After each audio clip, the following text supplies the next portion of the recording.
상상조차 못했던 사회적 대참사의 진실을 규명하는 데 있어 당사자가 없는 청문회란 있을 수 없습니다. 유가족과 생존자가 참여하는 3차 청문회는 국회가 이태원 참사의 진상을 규명하기 위한 대전제입니다. 컨트롤타워 책임 문제가 불거지자 어떻게든 이를 피하려는 대통령실 때문에 국민의힘이 또다시 국정조사 기간 연장과 3차 청문회 개최에 관해 분명한 입장을 내놓지 못하고 있습니다. 이런 상황이라면 물리적 시간 제약으로 3차 청문회도 재발 방지 대책 마련도 보고서 채택도 못하고 국정조사가 끝나게 될 텐데 결코 내버려 둘 수 없습니다. 이태원 참사 국정조사의 목표는 첫째가 진상 규명, 둘째가 책임자 처벌, 마지막으로 재발 방지 대책을 마련하는 것입니다. 진상 규명 없는 꼬리 자르기식 책임자 처벌도 재발 방지 대책 없는 진상 규명도 애당초 성립될 수 없습니다.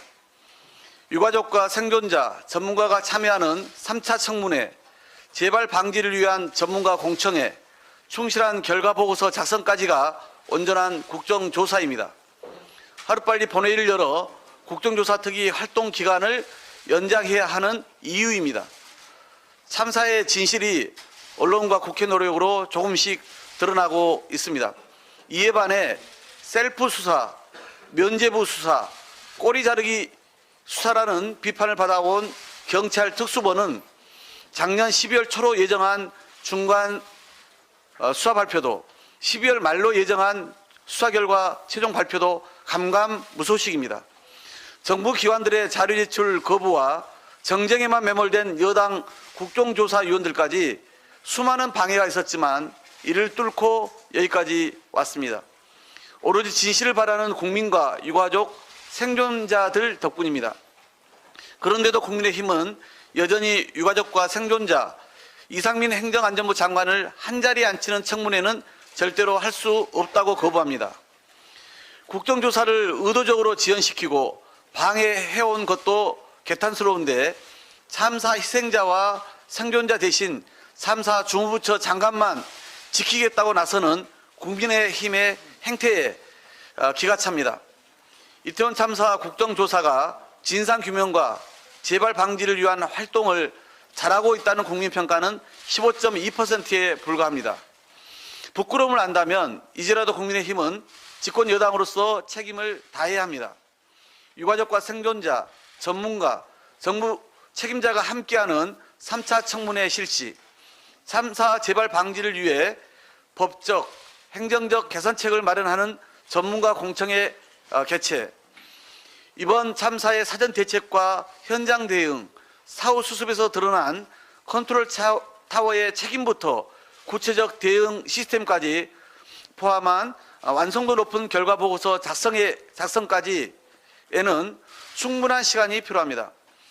국정조사는 그 실시도, 기간 연장도 전적으로 국회의 권한입니다. 국민의힘은 이마저도 윤석열 대통령의 허락, 즉 윤호를 얻으려고 하지 말고 행정부를 견제해야 하는 입법부의 기본 책무에 조건 없이 즉각 나서줄 것을 촉구합니다. 지금 대한민국은 윤석열 정부의 무능으로 인해 경제와 민생, 안보, 민주주의 등 위기 아닌 곳이 없는 비상 상황입니다. 장보기가 겁날 정도로 무섭게 오른 물가, 자고 나면 오르는 대출 금리 등 국민 삶과 직결된 실물 경제는 모두가 빨간불입니다. 게다가 최근 북한의 무인기 침공과 연이은 미사일 도발은 국가 안보, 국민 불안을 넘어 가뜩이나 힘든 우리 경제 상황에 기름을 붓고 있습니다. 국회가 더 늦지 않게 본회의 긴급 현안 질문과 국방위 차원 청문회를 개최해서 군 대응 태세를 면밀하게 점검해야 합니다. 또한 국민의힘이 끝내 외면에서 해를 넘겨버린 일몰법을 비롯한 민생입법, 정부조직법과 공공기관장 임기일치법 등 여러 시급한 법안도 처리해야 합니다. 국회에 주어진 책무가 이토록 무거운데도 국민의힘은 여당이기를 포기한 것 같습니다. 지역구 관리, 국회 일정 등 핑계 대다가 안 통하니 일하는 국회를 방탄국회로 둔갑시키는 치졸한 행태를 보이고 있습니다. 직장인들, 노동자들은 쉬고 싶어도 쉬지 못합니다. 학생도 해야 할 공부가 남아있고 숙제가 남았으면 끝까지 하는 법입니다. 국민들한테는 주 52시간 제도 폐지하고 의무 휴업일도 없이 일하라면서 정작 집권여당은 산적한 민생경제 현안, 안보 현안을 두고 국회 문을 닫자고 주장하는 것이 가당키나 합니까? 윤석열 정부 출범 이후 지난 8개월간 대체 누가 여당이고 누가 야당인지 구분할 수 없는 황당한 참담한 상황이 계속되어 왔습니다. 국민의힘은 더 이상 국민 혼란을 가중시키지 말고 집권당답게 책임을 다하기 바랍니다. 벼랑 끝에 놓인 민생과 경제 위기, 안보 위기를 조금이라도 해결하려면 숨 돌릴 겨를 없이 이래도 국민 눈높이에는 부족하다는 점을 명심해야 할 것입니다. 이상입니다.